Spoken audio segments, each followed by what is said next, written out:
Hey, I wanted to hop on here and talk about my experiences at Leilani Mae Horse Rescue. It's a horse rescue that's located in Linden, North Carolina. And I'll start off and say that I'm not a TikTok creator. I've made a couple videos in the past just kind of out of boredom, but I am not a creator. So I'm hoping to go live with somebody that has a lot more experience with this later today and talk about the things that I saw and kind of verify the things that I saw, and she's much better at doing that than I am. We've been in contact for about a month, and it has been a whirlwind of a month so far. So just kind of jumping into it, Leilani Mae, I day worked from January before I went full-time on my farm. So if she needed a hand for the day, like holding horses for the vet or the farrier, catching horses, blanketing, just some kind of general maintenance around the farm, and that was my job until right around April through July, August time frame last year. So I started working there full-time, and I was really hopeful that I could kind of get things back on track and get things better than what they were at that point and try to just do something for those horses. Sorry, this is a lot for me to talk about. I had a really bad time there, to kind of just put it lightly. The abuse and the neglect that I saw was really concerning. I really had hopes that Debbie could get things back on track since she had the funding and the following and had the rescue experience, and I could do something good for these horses. Right around up until recently, Debbie has had 57 horses that we know about, and she's really good at hiding them on about 12 acres of land, which is a lot. So the horses were not getting care. It was just kind of like a conveyor belt of getting horses into the barn. She has like a 6-stall barn, a couple run-ins, get horses in as safely as we could and have them run out with not a whole lot of human interaction. So that was really stressful. The horses weren't on a feeding routine. They weren't on a schedule. It was just kind of whatever Debbie had wrote down for me to feed that day and whatever feed she had. She struggled to keep feed. She struggled to keep the horses fed. She struggled to keep volunteers. It was just a revolving door of a rescue volunteer being excited to come in and then them leaving as soon as they saw what was going on. And I don't blame them. It was a show, lightly, a dumpster fire. So time goes on that I ended up having to just quit and distance myself from seeing the horses in pain and seeing the lack of vet care and the lack of farrier care and the lack of nutrition that those horses were getting. And I was putting my money into the feed to try to help. And it just was a really toxic environment for me. I have my own horses. I have my own farm. I can't be funding somebody else's show. So since then, in the past few months, animal control has been called out multiple times. She has an active animal cruelty and neglect case of 57 horses. The sheriff's department has got involved. She has liquidated somewhere around 30 horses, but I believe that she may be hiding 12 horses for when this dies down for her to try to recover those horses. I took on one horse. Since I have 7 here, my feed bill is $1,400, and that's a lot for me. And plus I have hogs and other things, so that was just the amount that I could do since I already have another rescue here. So Debbie has since deleted her Facebook, and you can kind of see all of her info. When we went public, she ended up deleting her Facebook.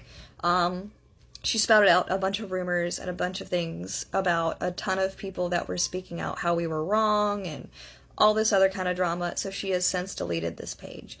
But it's my hopes that somebody can help us push this further. We've talked to the ASPCA, we've talked to the Humane Society, so we really need somebody that can continue to highlight and continue to keep up with this and help us push charges through the DA, since the DA is not interested in prosecuting Debbie Gillis. Horses like Da Vinci, he is an aged gelding. He's been at Debbie's for at least 10 years, and there's no reason for him to be in this body condition. Even though he is a little older, he's 21, 22 years old, but there's no reason for that horse to look on this body condition and body scale and still be a rescue, still have never went anywhere, never done anything. She's never really vetted him. So, and the fact that he's 21, 22 years old, he should still be in the prime of his life. And horses like Mr. Ed. Mr. Ed's 15 years old. came to the rescue a little underweight, made a full recovery, and in the last 6 or 8 months has commenced to drop all of this weight. He has no underlying medical conditions, but Debbie's not going to pay for anything further in-depth or any kind of like in-depth veterinary work to figure out why he looks like this. But I can tell you it's because he's not eating and he's on the lowest pecking order of 57 horses out there. So I'll probably just keep making videos and go live with that creator later tonight and just try to highlight the abuse that went on there and the fact that Debbie should not get away with this, that this is not okay to treat horses like this. I reached out to Equine Rescue Network and got told that I didn't know what I was talking about. I told her that they had an active animal abuse case, said that they thoroughly vet their volunteers and they thoroughly vet their adopters and the rescues that they go to, and that wouldn't be possible. So I'm hoping that other people in the horse community that have sent horses to her, mainly from Pennsylvania, New Jersey, New York, that they'll see that Debbie actually was abusing these horses. So if you would like to learn more about this, you can go to my Facebook at Katie Caroline. It's a picture, the same profile picture, and I have a handful of posts that I have shared and that I have created on my own. There's a Google document that has been created, and we have right around 600 photos of evidence.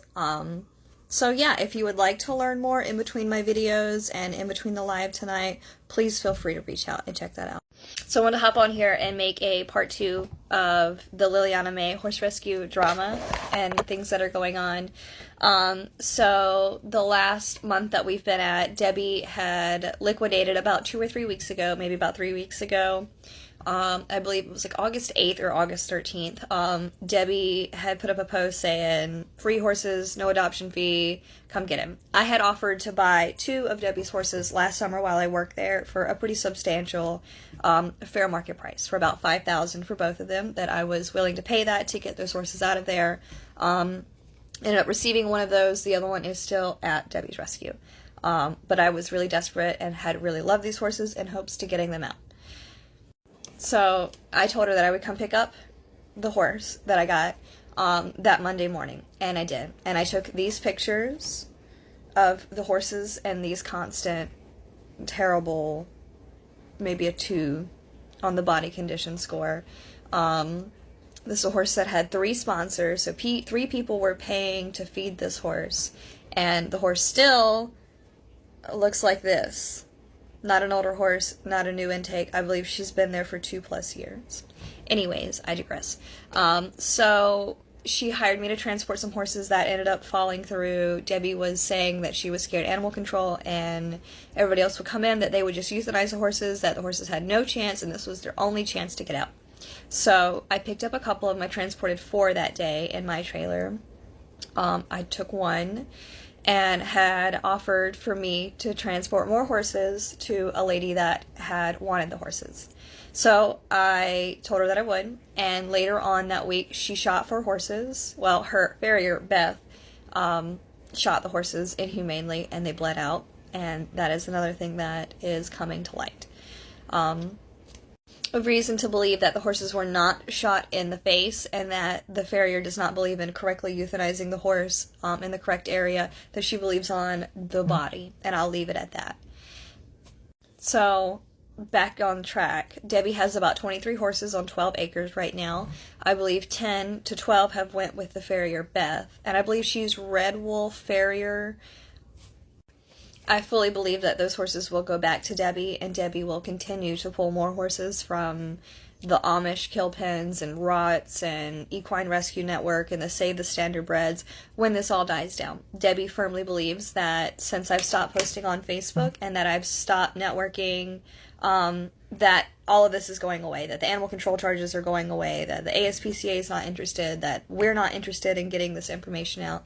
So I am expecting her, especially since she's taken her Facebook page, to start collecting horses again. So it's just kind of a waiting game of getting the DA to change his mind, the legal aspect of things getting known, but I would really like for people to know this story and hear more about Debbie. Again, you can check out the Google document, you can check out my Facebook, you can check out the live that I'll hopefully be in later today.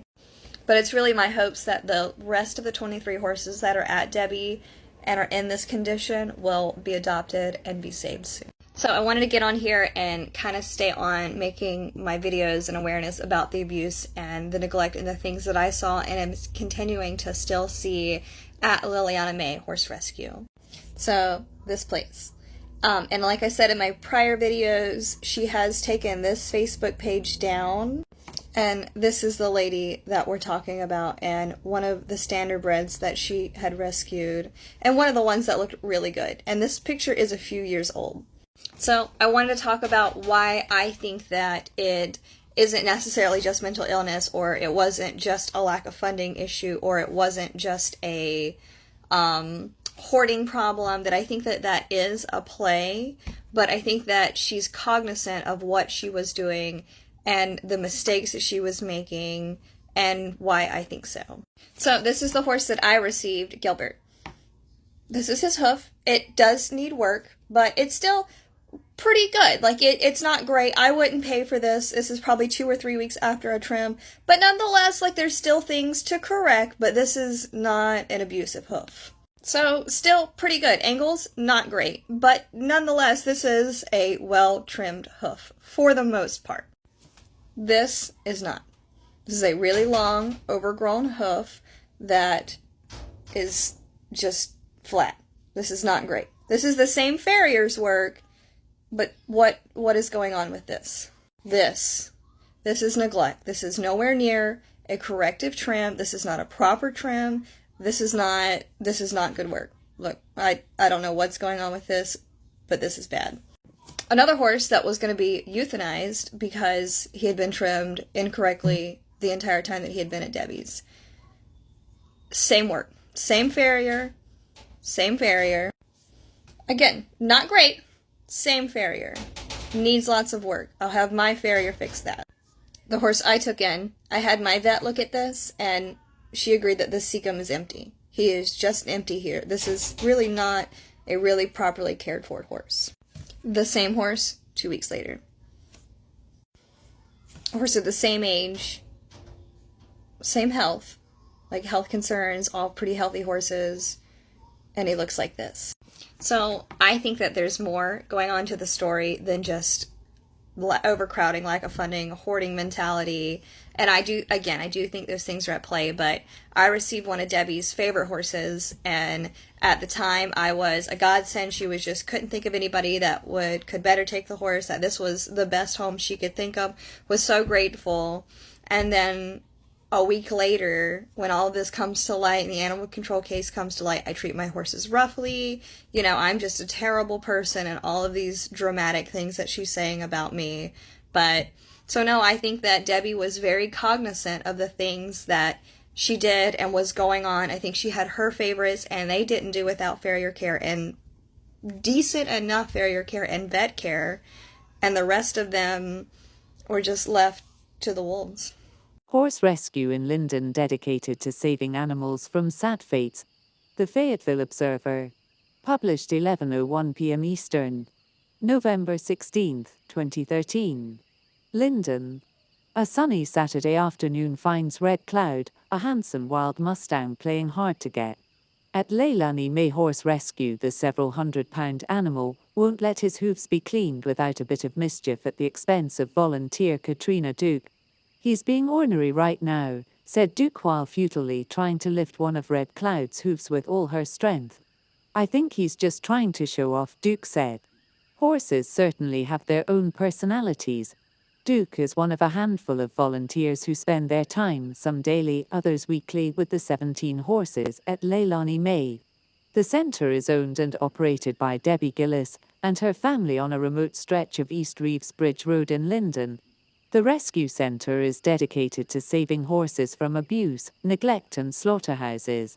They also rehabilitate horses to live healthy lives. Gillis is assisted by her husband, Joe, and daughter, Caitlin, in caring for the horses full-time. The center is situated at the family's home. For Gillis, the center is a labor of love and a subject about which she's quite passionate. This all started with Red Cloud, said Gillis. I just wanted to get a horse and do some writing, maybe some racing after I retired from the army. But then this became something altogether different. Gillis said she became emotionally invested when she learned of the plight facing American Mustangs and a number of other horse breeds that wound up being sold at auctions in the United States to overseas slaughterhouses. Gillis said more than 167,000 American horses were slaughtered in Mexico and Canada last year.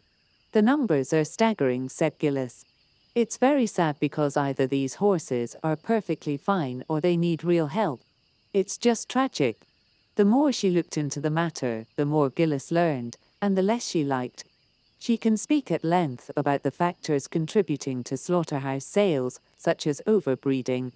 She can tell you where the top 5 horse auctions in the eastern part of the country take place. She can draw from her encyclopedic knowledge of numerous horse illnesses, ailments, and diseases. Gillis hopes to share her passion and education with the public, while she attempts to rescue as many horses as she can. It's not an easy job, however.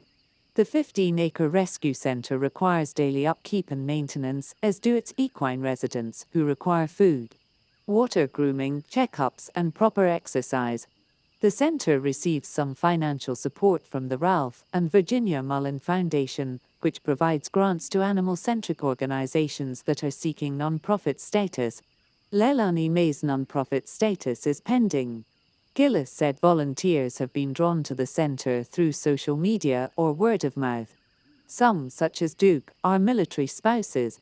Some, also like Duke, have a background with horses and need little training. Others are high school students, mostly Caitlin's friends at Pine Forest High School. Some, such as volunteer Mario Miller, are retired military personnel who know little about horses, but know a lot about helping. Most people don't have this much heart, like Debbie does, said Miller. I found this place by accident, but I'm glad I did. I've learned so much about horses, but mainly that when you take care of an animal, it can take care of you.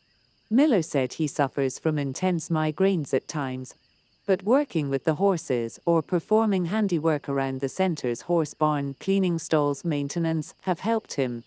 Horses can be very therapeutic and calming, especially to children with autism or behavior issues, Gillis said. We're not therapists, but we've seen children be positively affected by being around the horses. I'm just happy my horses are helping people. Duke said horses helped her learn about responsibility and the joy that can be found caring for an animal. Duke grew up around horses as a child and said volunteering at the center is her way of giving back to the creatures that meant so much to her.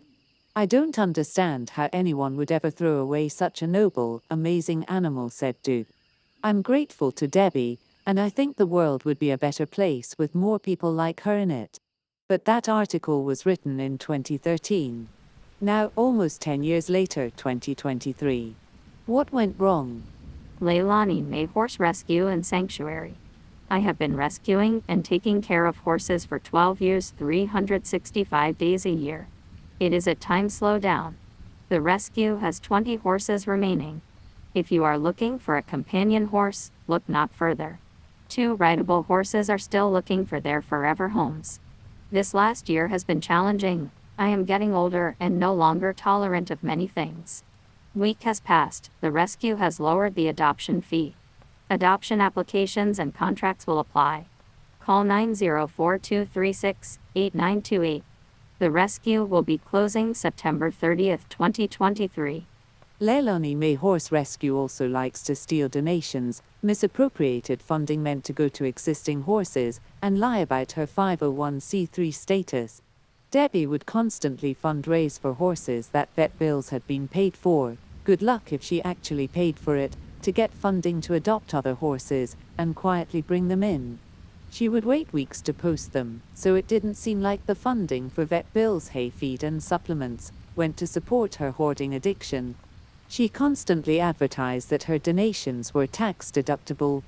If you're donating large or small donations, it absolutely can help you at the end of the year at tax time, choosing a 501. However, when negating in tax fraud and frauding funders out of their donations, it's scamming people for their hard-earned money. Debbie has lost her 501 3 times that I know of. She tells the IRS she operates under 20,000 in donations, so she falls for certain special opportunities, which absolutely is not true. She makes that over a few times.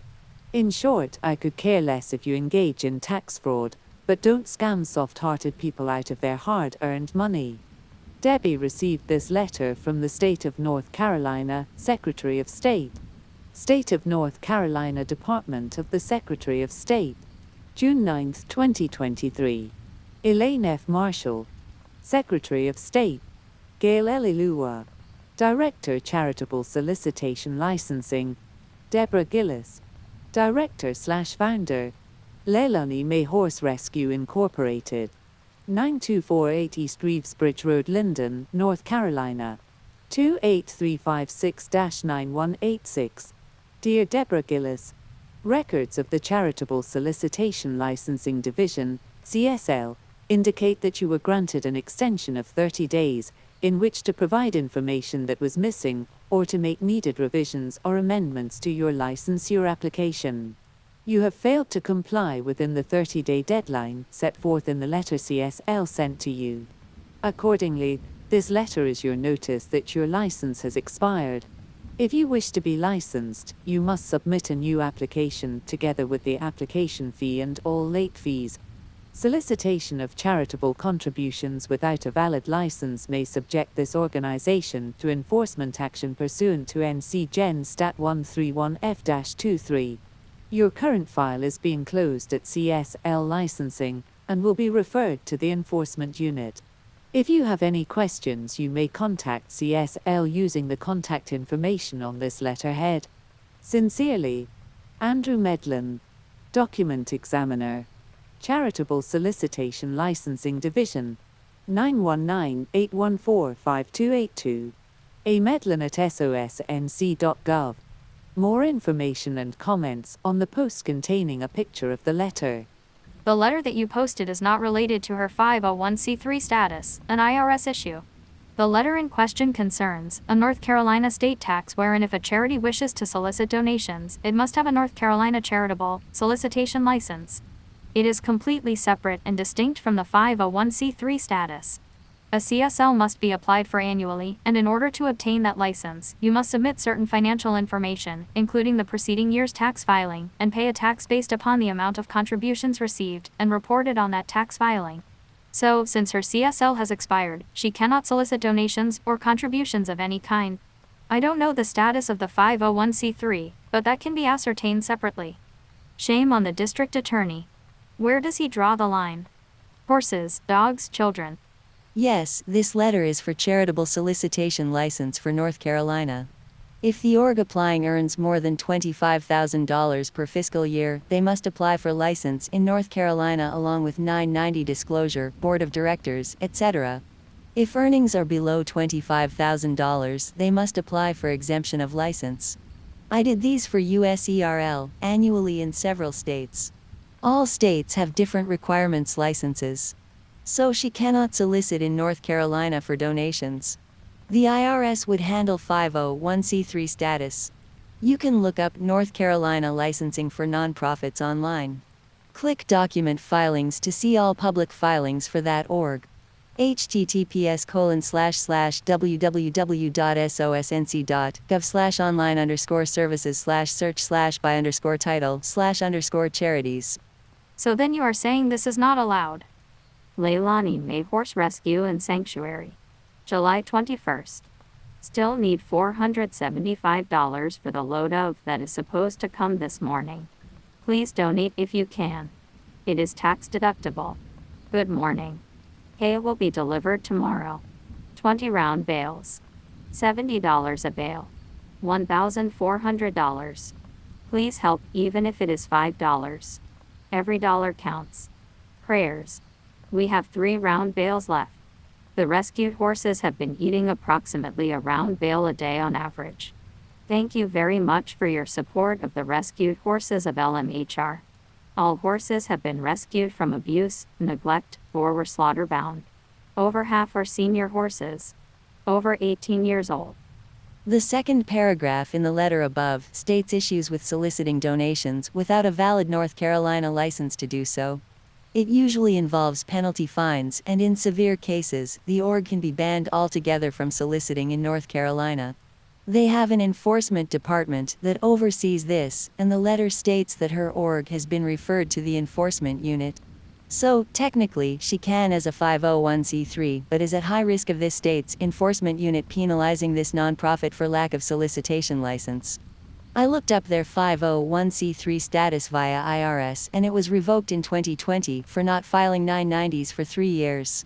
It was then reinstated later the same year, after complying with necessary financials, I assume. There is no record of 990 or 990N since 2016, so it may be revoked again later this year if a 990 hasn't been filed since 2020. IRS website can be slow to update their database. Thank you for the clarification. I was just sharing the info I was provided. Someone else shared a screenshot and mentioned there were no 990 or tax filings for the organization for the past few years either. I get it. And you want to tell people to not donate. But the horses will pull at heartstrings. What are your thoughts on petitioning the DA? I think any encouragement or persuasion of the DA to pursue this would be great, as I believe this is where the roadblock lies between ACS investigation and a court date. No 990N filing for 3 consecutive years cancels 501c3 status. The local animal control department can contact the Attorney General's office for assistance in pursuing criminal charges. I've done that and been successful. I assume as much time that they have dedicated to this that they are pursuing all options at this point. Sounds like their jurisdiction needs a new prosecutor.